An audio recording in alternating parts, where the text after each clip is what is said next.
Kepada pemilik akun Fufu Fafa, saya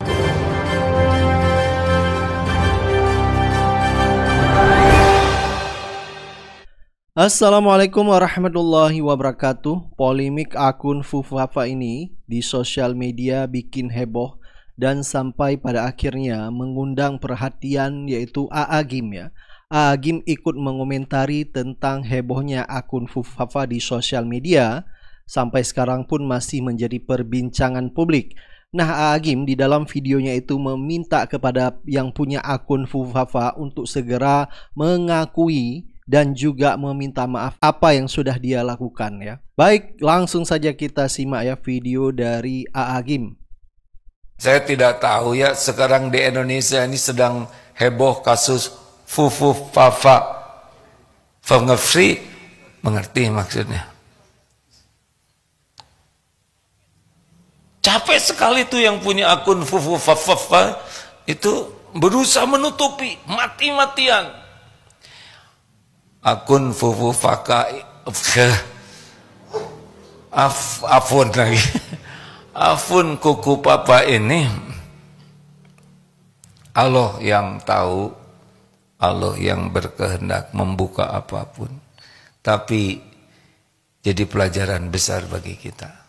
Tidak ada yang tersembunyi bagi Allah, dan jika Allah mau membuka, pasti dibuka. Saya tidak tahu siapa penulisnya ya, dan bukan urusan saya untuk menyelidiki, tetapi urusannya adalah mengambil hikmahnya. Tidak bisa bohong. Dan betapa lelahnya pemilik akun ini takut terbongkar. Betul tidak? Ini pelajaran berharga. Jangan bohong. Kepada pemilik akun Fufu Fafa, sebaiknya gentleman saja kalau lelaki ya. Kalau wanita, ladies nggak pantas. Gentleman, ngaku ini akun saya. Saya salah. Saya akui perbuatan ini perbuatan yang tercela. Saya menyesali. Saya mohon maaf yang sebesar-besarnya sudah menjadikan kehebohan di negeri ini. Dan saya menyadari bahwa ternyata diri saya ini masih jauh dari layak mengemban amanah apapun. Izinkan saya lebih fokus untuk memperbaiki dulu diri saya sendiri sebelum berkiprah lebih banyak. Begitulah. Bagaimana perasaannya Pak kalau gentleman begitu? Keren. Saya mengundurkan diri dari jabatan sebagai KM di kelas 2B. Gitu lah. Ini yang aku ini pelajar SMP gentleman. Nggak usah kemana-mana ngomongnya. Nah, apa yang disampaikan A'agim tadi ya, tidak bakalan ya Fufu Fafa meminta maaf dan mengakui kesalahannya. Dan dulu pernah juga kita lihat Gibran ya, di saat ditanya wartawan malah menjawab tanyakan kepada pemilik akun.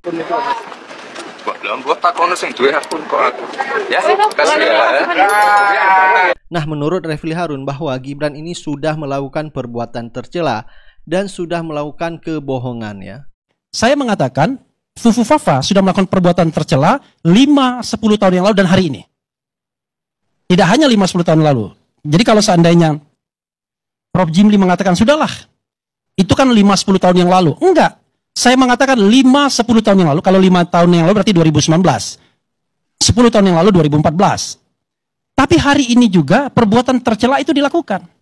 Karena melakukan kebohongan publik, seandainya parameternya pendapat Roy Suryo yang mengatakan 99,9% Fufu Fafa adalah Gibran. Termasuk Form Spring. Yang lebih cabul dibandingkan Fufu Fafa.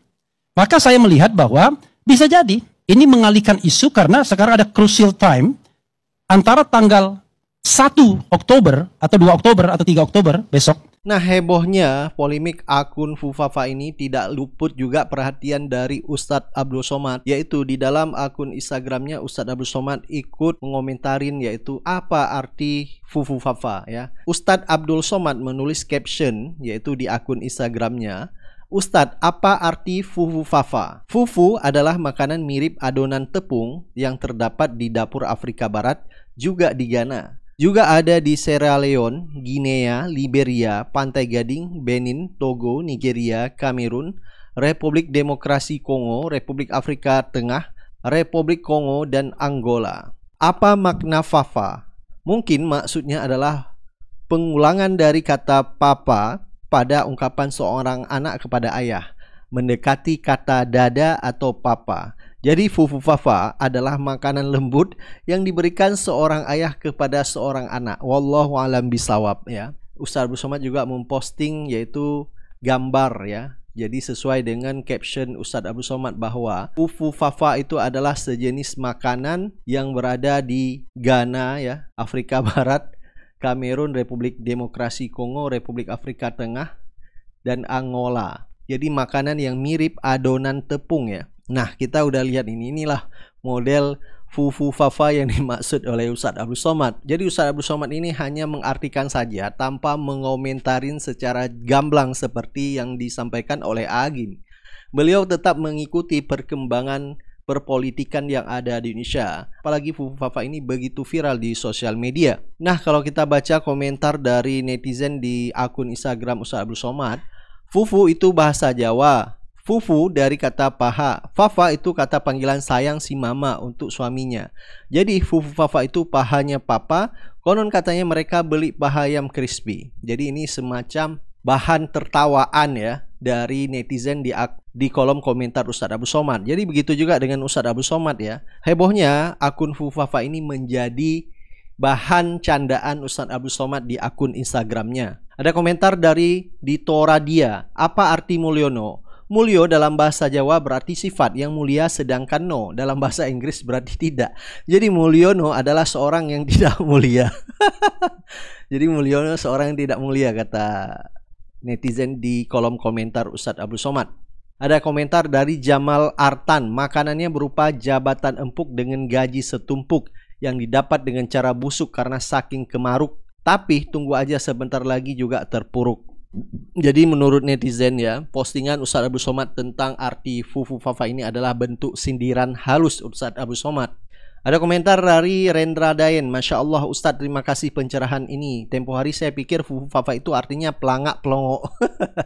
Baik, itulah ya beberapa komentar netizen di akun Instagram Ustaz Abdul Somad ya. Baik, coba kita dengar komentar dari Koordinator Pusat BEM se-Indonesia. Akan ada aksi besar yaitu jelang 20 Oktober ya. Targetnya adalah Jokowi Gibran, dan mahasiswa menuntut Jokowi yaitu untuk diadili. Begitu juga dengan Gibran, menuntut supaya tidak dilantik atau setelah dilantik supaya di-impeach atau dimakzulkan. Pertama untuk teman-teman sih Bang ya, sebetulnya. Ya. Kadang teman-teman itu datang ke saya, datang ke teman-teman yang lain, terus kita sering diskusi adalah takut, kenapa ya takut kalau mau ngobrol masalah pemerintah, kritik, ketika melihat teman-teman kita demo dipukulin polisi, ditendang, diinjak, diseret polisi. Kan ikut demo, cuman berkritik di sosial media. Ya, kita takut diretas ketika ngelihat orang ini diretas, orang ini diretas. Ketakutan itu memang sengaja dimunculkan. Bagi saya Bang ya. Ketakutan dengan mekanisme represivitas itu sengaja dimunculkan untuk teman-teman takut, dan ketika teman-teman takutlah para penguasa yang zolim rasa-rasanya senang gitu. Rasa-rasanya mencapai di titik yang dia inginkan untuk mereduksi suara-suara kita. Dan yang kedua adalah Bang Refli juga tadi menyampaikan bahwa variatif betul gitu aliansi-aliansi yang ada di mahasiswa, BEM-SI, BEM Nusantara, Rakyat Bangkit Kerakyatan, BEM-BEM di seluruh Indonesia. Rasa-rasanya Bang, saya tidak pernah menganggap perbedaan variasi itu menjadi sebuah hambatan atau cenderung sebuah hal yang buruk gitu bagi gerakan sipil. Gerakan sipil itu tumbuh dan berkembang secara organik, tak bisa dibatasi karena dia berbasis ideologis gitu Bang. Sehingga biarkanlah variasi-variasi ini bergerak dengan satu ritme yang berbeda, dengan ketika disatukan dengan isu yang sama. Ketika revisi undang-undang pilkada kami tolak semua elemen turun, bahkan pegawai-pegawai SCBD yang tak pernah tahu demonstrasi dan mengerti apa esensi demonstrasi dia turun. Kan bukan hanya untuk pegawai apa? SCBD Bang. Oh SCBD, oke. Bukan hanya untuk marah karena balik ingin menganulir putusan MK nomor 60 dan 70 gitu mengenai revisi undang-undang pilkada, tapi adalah akumulasi Bang sebetulnya. Akumulasi tindak laku dari rezim dan kroni-kroninya di Senayan, istana Senayan yang berkoalisi yang seharusnya menjadi check and balances, saling kritik satu sama lain untuk menyeimbangkan konsepsi bernegara yang namanya demokrasi dan ketatanegaraan kita gitu. Sehingga peran meaning saya adalah variasi dan kelompok-kelompok ini harus kita manfaatkan bersama, saling menebarkan. Ketika hari ini yang turun adalah BEM si A, besok adalah BEM si B, lusa BEM si C, elemen D dan sebagainya macam lah gitu. Banyak elemen-elemen lain yang sebetulnya sangat progresif bang, bukan hanya BMC ya khususnya gitu. Dan apresiasi teman-teman yang juga bergerak dan terbuka bang, diajak kerjasama untuk bergerak dan sebagainya macam. Dua itu sih bang, untuk teman-teman dari individu orang-orang awam yang takut bersuara, takut direpresi dan takut dikriminalisasi. Dan kedua untuk teman-teman yang aktif di gerakan yang ada di beda-beda masing-masing rumah, masing-masing BEM, masing-masing organ, terus bergerak dan terus melawan gitu bang. Anda sendiri jadi ketua atau ketua BEM dulu ya, ketua BEM Fakultas Ilmu Sosial Politik Universitas Brawijaya itu sejak kapan? Saya sebelum pertama kali di kampus jadi staf ahli bang, staf ahli di BEM. Besoknya jadi ketua himpunan ilmu pemerintahan. Tahun depannya jadi ketua BEM Fakultas Ilmu Sosial dan Politik. Sekarang jadi ketua BEM Universitas Brawijaya. Ketua BEM Universitas Brawijaya sejak Januari bang SK saya. Januari 2024. Iya. Akan sampai 1 Januari 2025. Itu 1 tahun saja ya? 1 tahun bang. Dan di BMSI juga 1 tahun. Sampai BMSI dari Munas itu di tanggal akhir Mei sampai menjelang awal Juni tahun ini. Oke, akhir Mei, awal Juni tahun ini, lalu akan selesai tahun depan. Betul. Pertanyaan saya adalah, waktu pemilihan sebagai koordinator pusat BMSI itu, Anda gimana? Sampai gontok-gontokan, sampai kelai-kelai? Enggak sih bang. Berapa delegasinya pada waktu itu? Calonnya bang. Bukan delegasi dari seluruh itu. Oh, dari seluruh, kita punya 14 wilayah. Ya. Yang terdiri dari 350 kampus. Ya. 19 koordinator isu, dan di waktu itu kita basisnya bermusyawarah bang, dan ujungnya voting. Ya, sorry. Berapa calon waktu itu? 2 calon bang. 2 calon. Anda dan Feral UI bang. Oh, dari UI. Ya. Oh, Feral UI. Oke. Akhirnya Anda menang dengan berapa suara? One person one vote. Oh, satu wilayah satu. Oh, satu wilayah satu suara. Bukan satu BEM. Kampus. Bukan. Satu wilayah. Satu wilayah. Berapa wilayah? 14. Dari 14 dengan 10 wilayah ngevote saya bersama teman-teman UB yang lain, dan Feral 3, satunya abstain. Oke, jadi Anda 10 ya dipilih pada waktu itu. Jadi waktu itu Anda pakai kampanye begitu? Ya singkat menjabarkan arah gerak BMC ke depan dan sebagainya macam. Ya kontestasi singkat yang sebetulnya rasa-rasanya dinamikanya nggak berdampak bagi gerakan juga, maksudnya nggak berdampak bagi nggak jadi musuhan segala macam, nggak bang. Jadi memang kontestasi biasa aja gitu. Oke. Kita balik bro ya, ini sudah ada beberapa komentar. Ini tapi di komentar yang baru yang tadinya sudah hilang kan. Keren cadas. Tapi akan muncul lagi sih. Tapi karena tadi waktu itu matinya itu tidak normal, jadi dia belum muncul gitu. Ya. Jadi mati. Kena sabotkah? I don't know ya kan. Lanjutkan sidang Jokowi seperti ulur waktu dengan kirim kuasa hukum abal-abal. Oke. Jaga kesehatan Bung Refli, keren cadas luar biasa. Semangat Bang Refli, hancurkan rezim penindas rakyat. Hidup mahasiswa. Luar biasa. Bisa disetting bang agar live chatnya juga bisa dibaca setelah selesai live. Ya bisa tetap. Persoalannya adalah karena ini matinya suddenly, dia perlu recovery ya. Kapan mahasiswa mau gelar lagi? Jangan takut, maju terus kalau benar ya. Kapan demonya? Kita konsolidasi dari tanggal 10 ya. Sama kita ada momentum tanggal 14 itu bang, undangan. Dari 15 insya Allah kita turun ke jalan sampai nanti tanggal 20 menyesuaikan dengan. Kalau tanggal 14 ya, kegiatan yang digagas oleh salah satunya adalah Faisal Azegab ya. Dan teman-teman ya, saya ada juga sih di situ. Anda rencananya membawa berapa massa?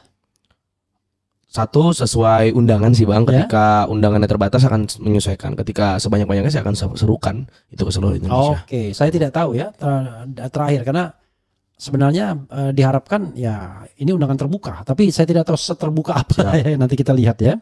Oke. Mahasiswa ada rencana demo agak pada tanggal 20 Oktober untuk mengadili Jokowi, ada nggak? Ada bang, jelas. Kita tinggal mengatur teknisnya aja lagi bang. Nama di kita tag lab, teknis lapangan gimana, momentumnya gimana, ukurannya di tanggal segini gimana, tanggal segini gimana gitu. Oke, sudah dibilang. Kalau dikasih tahu tanggal yang ada Mulyono kabur bang. Saya kira nanti dibubarin kayak diskusi yang Bang Refli ya. Oke, kalau itu sih ada agenda setting kayak di belakang layar yang kita nggak ngerti ya. Karena itu kan tindakan yang sebenarnya nggak penting-penting amat ya. Betul. Oh kita cuma diskusi doang, tetapi ya sudahlah ya. Oke, bro, closing statement ke sana. Tapi jangan lupa ininya di depan. Oke. Ya. Iya. Oke, sana. Pertama, teman-teman Sobat RH, Bang Refli, makasih sudah memberikan kesempatan kita untuk menyampaikan keluh kesah, kemarahan, walaupun hanya berupa narasi ya, karena aksinya nanti.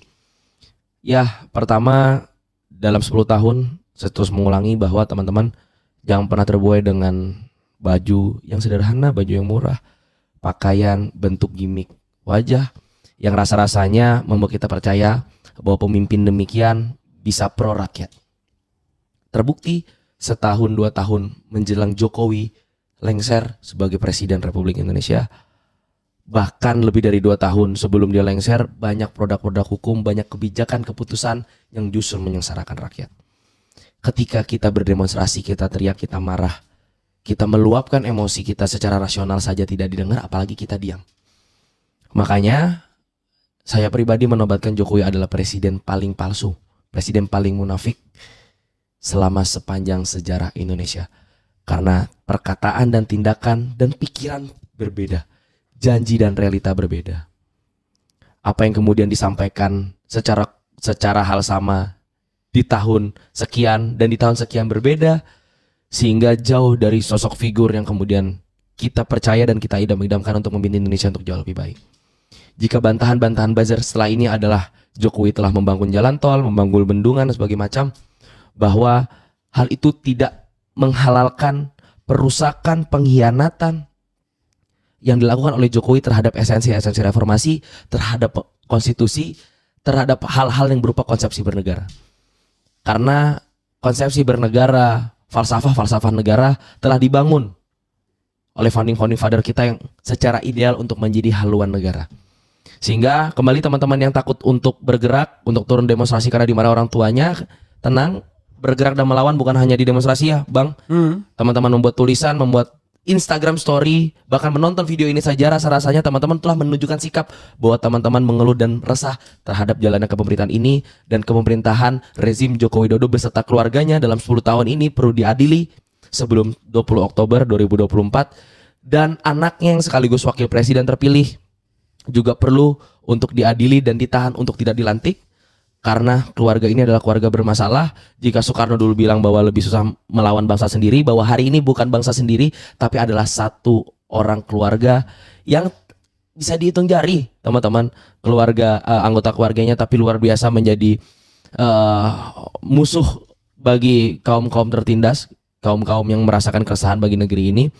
Dan ketika terakhir ya Bang, ketika kemudian Jokowi kemarin bilang bahwa 20 Oktober mau kemana, dan dia bilang sore dia balik ke Solo dan tidur, dan itu akan kita jegal. Kita akan jegal Jokowi Solo 10 tahun mencabik-cabik, merusak, mengkhianati, mengganggu, merobek-robek esensi reformasi dan konstitusi. 20 Oktober di hari dia lengser dia tidur, enak aja gitu kira-kira Bang.